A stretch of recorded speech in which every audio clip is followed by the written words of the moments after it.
I'm Rimma Boshernitsan, the founder and CEO of Dialogue. Welcome to 10 by 20, a series of 10 questions discussed in 20-minute dialogues with local and international leaders doing visionary work at the intersection of people, technology, and society. Hello, everyone. I'm thrilled to introduce today's guest, Aldea Coleman. With a transportation planning and advocacy career spanning over 20 years, Aldea's work continues to be woven between improving transportation process and creating more equitable ways to ensure community voices are not only heard, but have an impact. Aldea is the Transportation Policy Director at North Carolina Department of Transportation, and she's also the co-founder of Spaces and Places, a grassroots network of people that tell the stories and amplify voices not usually heard in the professional decision-making circles in urban planning. Welcome, Aldea. Thank you. Great to So be here. excited to have you. Absolutely. I'm excited to be here. I'm super excited. I've been excited to join this for some time. So. Oh, awesome. Well, you know how this goes.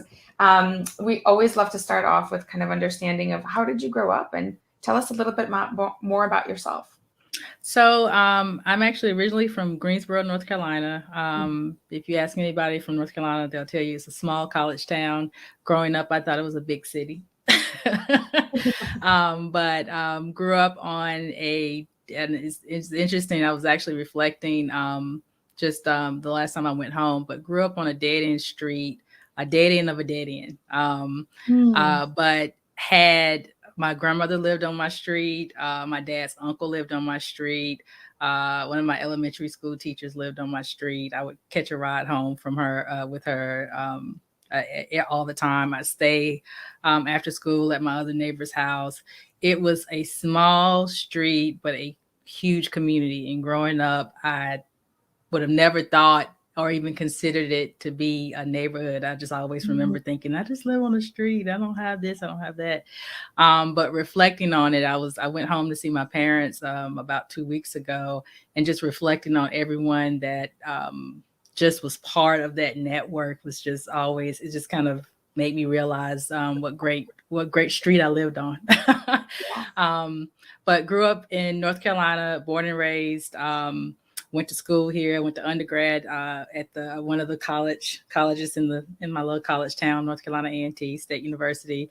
Then moved to Charlotte, North Carolina, for grad school at UNC Charlotte, and just started my career from there. And I've lived in other places, but North Carolina is my home.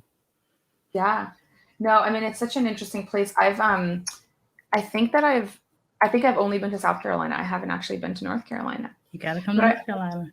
I think it's also an interesting place given kind of where we are with our current, like the political climate in our country at the moment, right? Like just understanding the relationship between people and states and history in that region is so rich right now, and probably on such a stage in some ways. How would you say growing up in North Carolina, or even even in that general geography, influence the work that you do now and kind of how you chose to do what you do? So growing up in that community, Greensboro is considered historically one of the epicenters of civil rights in our country. Growing up in that community, you didn't grow up just kind of knowing that history. It wasn't just like you walk around and just know these little things that kind of happened in your city.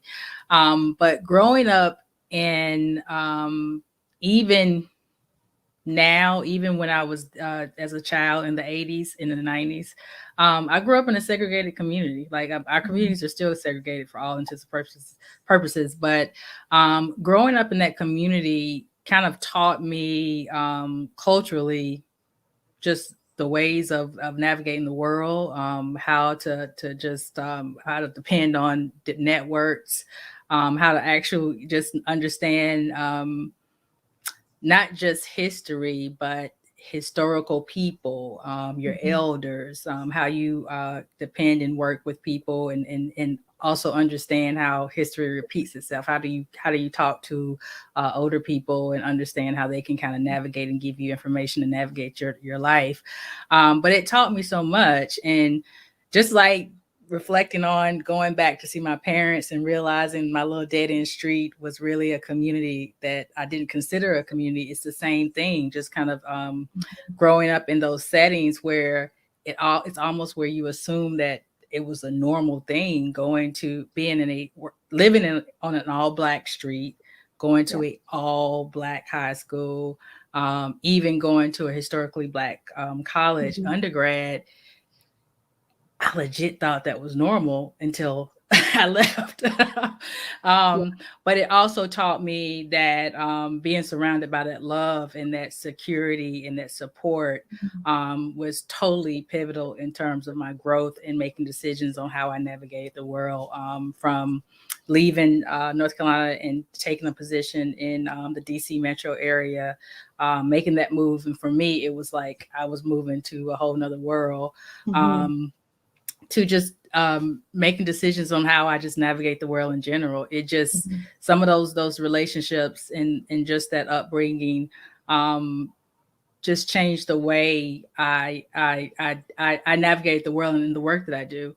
One of the things I always think about is the fact that living in that small niche kind of tight community, it's not lost on me that the work that I started doing in my career was really community advocacy work before there was a term for it. I worked in communities where I was the go-between between community organizations and the cities that I worked in. And I was the person responsible for being the voice of those communities, being the voice of those residents, and also being able to teach them and tell them what was going on that the city was doing and how that was going to impact their community and what tools that they have to be influential on making those changes. And I think just as I was reflecting on it, again, going to see my parents, like things like I remember thinking, we didn't have sidewalks, we didn't have street trees on my street and all these things. It made me think about some things, again, that in other communities are standard, but in many communities you have to fight for. And it just made me kind of think differently on just being that advocate within those communities. So, yeah. Well, as you were talking, it also made me think about that moment that you stepped into a different community where you realized, oh, it looks different being on this end of it versus where I grew up. It almost like that transition moment was so pivotal for you because it sounds like the work that you're doing is being that conduit to bridge people between what they know and what they maybe don't know and what could help them. Absolutely. And that kind of sort of shaped, if I'm understanding correctly, may have shaped kind of exactly the advocacy work, but also the desire to work within a government system or a city system in this way and navigating that too, because I think some of the things that I've noticed working with cities is how hard it is to break through layers, both like vertically and horizontally, and truly understand where you can have an impact and where that impact actually matters versus just looking like you have an impact.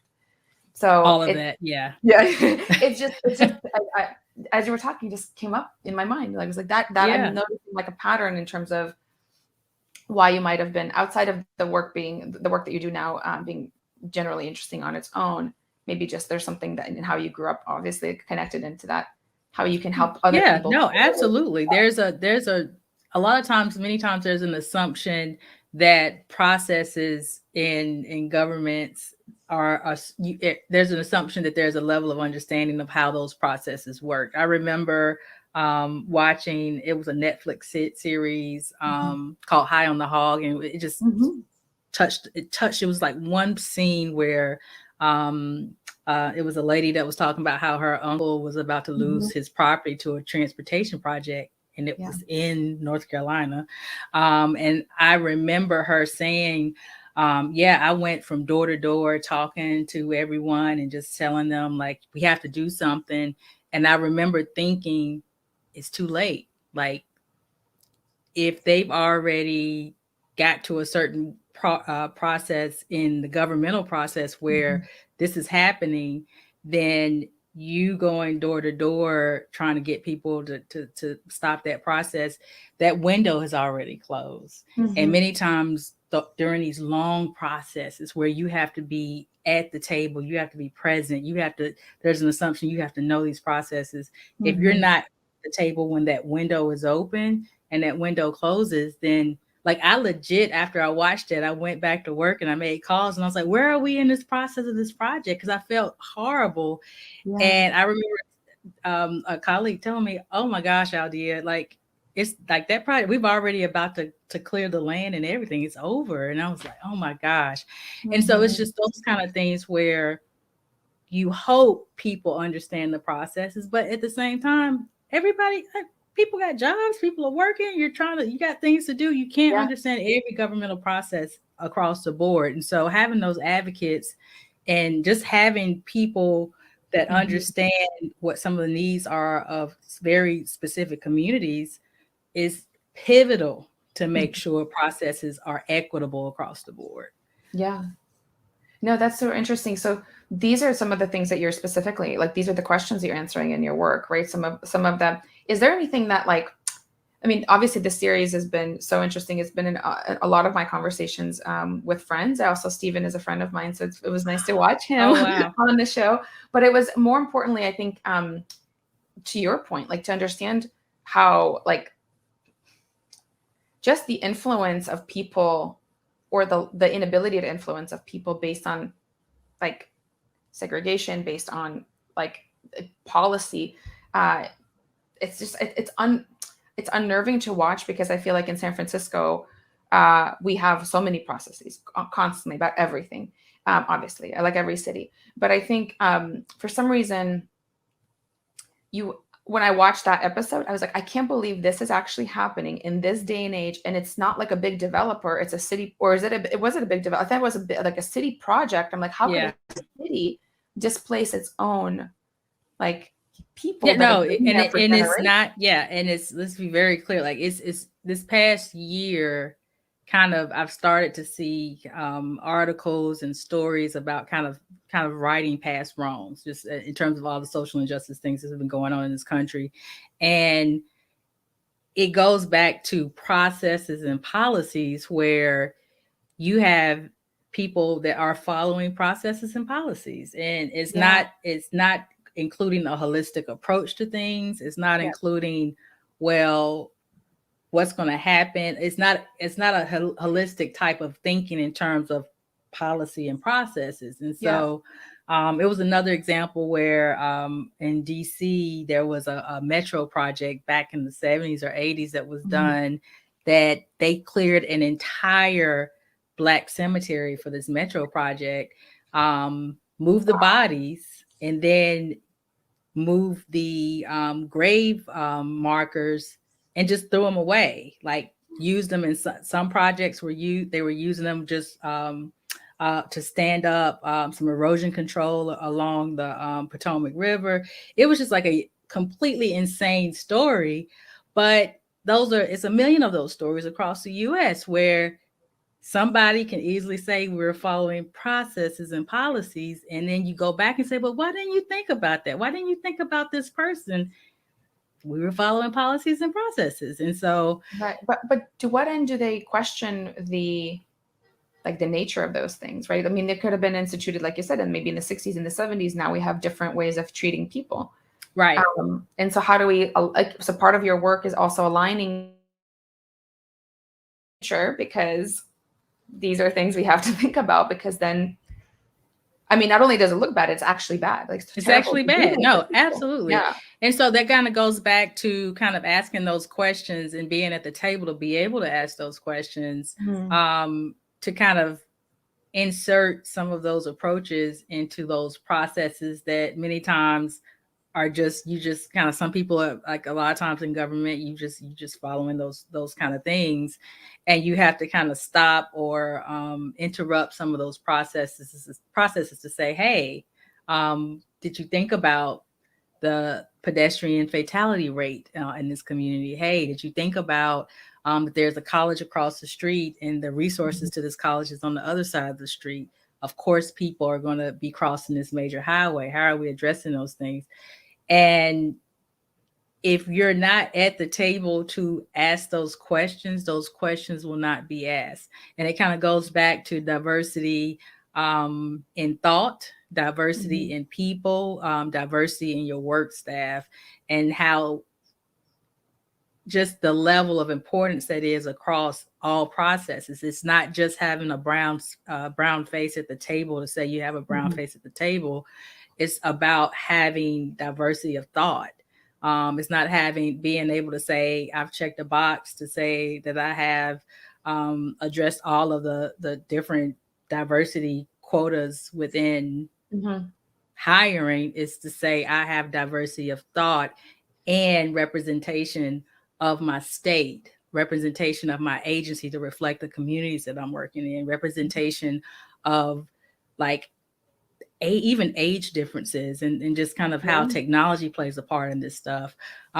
Just that level of diversity, like it's not just checking a box. It's not just having a DEI person or DEI expert within your agency. It's having literally diversity of thought and being able to communicate those issues at the table. Absolutely. And being okay with it. Yeah. Totally. And I also think just basic human elements of like empathy and compassion and understanding the concept of belonging and kind of universal belonging, not just individual belonging, I think is super important. And I just think seems to me that people aren't necessarily, they may think like that outside of work, but when they're going into that lens of work and policy and process, it's super hard to sort of step into a different way of being. Absolutely. Yeah. So we talked a lot about process and a lot about policy and a lot about advocacy, which is really important. And I love that you love this work because this is what's really needed right now. But I'm also curious, when would you say you do your most creative work? Oh my goodness. I do my most creative work with creative people. Many times I feel like if I'm at the table with people who are more creative than me, then it helps me kind of navigate and spark some of my kind of creative juices to go. Spaces and Places has been that. We're a network of literally a grassroots small network of about 10 urban designers, architects, planners, designers from across the US. And we came to the table because we truly believe that in our national networks and our professional networks, social injustice issues weren't being addressed in a fast enough fashion. Like you go into these conferences where you're planning 2-3 years out, but there's social injustices that are shifting the way that we do work and the way that we changed laws that are happening within like months of each other.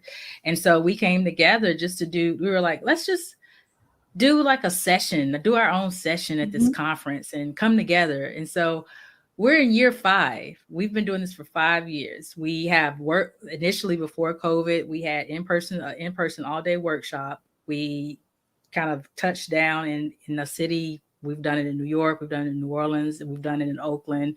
Work with those local community advocates, those organizations, those nonprofits, to address those immediate issues that they're battling in their communities. And we work with them just to kind of share ideas, to share experiences. We always close out with a reception to help connect and kind of continue to move forward with some of those ideas and connect with people. Always free. Just every night, like we have people that give money, that donate, everything. And so here we are in year 5. We did it virtually this year. We did it virtually last year as well.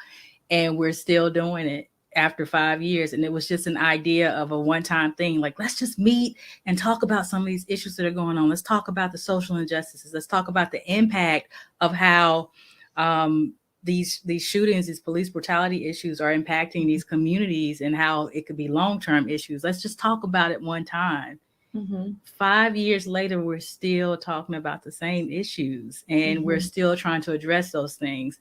And we really feel like our work has impacted our professional worlds and our professional circles because we're starting to see changes in the way that we have those conversations. And so I always say I'm the person in this group where I'm kind of the structured process person, but I'm surrounded by creatives that just help me in terms of just me thinking more creatively, I guess you Yeah, could and say. articulating some of those thoughts, Absolutely. right? Yeah. Are you seeing also the influence of, well, the impact of what you guys have created with spaces and places impact your work within the city?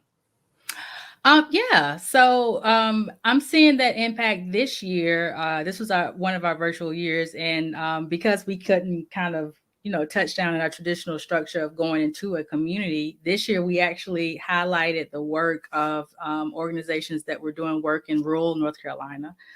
We actually did a mini film festival where we highlighted the historical work of Soul City, which was a community in the 70s that I'm trying to remember the county in rural North Carolina where they were trying to build this community of Black, brown, white, everyone to kind of form this community to help change the way communities look, to support each other. And there's a great documentary on it called Soul City that we highlighted. And then we kind of talked about what that looks like today. We talked about another film that's coming out in December on Princeville, North Carolina, which is one of the first communities that was founded by slaves. And it's in a rural area as well. And some of the issues that they're dealing with in terms of hurricane flooding and resiliency issues. And this was it was interesting where we kind of worked together to come together with this workshop, and not thinking it was going to be North Carolina based, but this year it just we just started pulling together all these ideas, and I was like, oh my goodness, this is about to be a North Carolina based conversation. And so it actually was super helpful. We had people from all over the world that participated in that workshop. We had almost 300, 400 people that participated. So it's really impactful. Absolutely.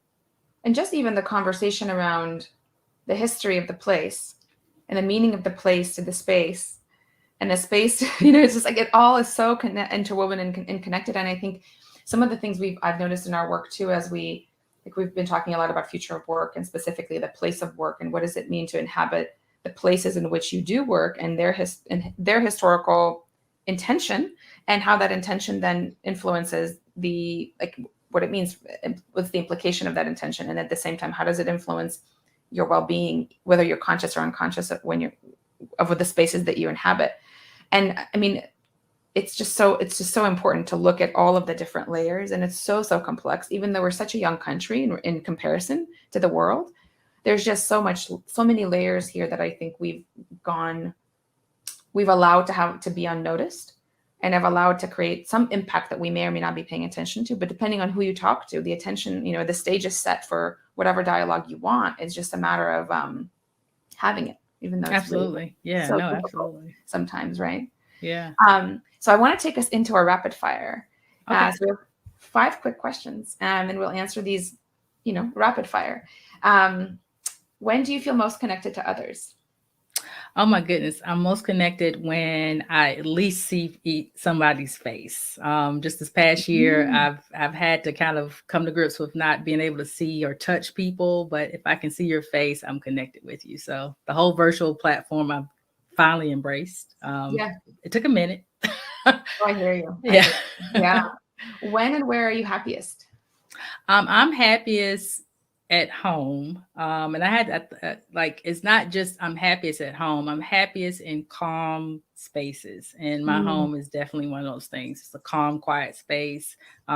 This past year, we've even kind of amplified that to create and do things to make it even more of a calming place, because we're all here. But I'm definitely happiest at home. I love that. What intersection of disciplines are you currently most fascinated by?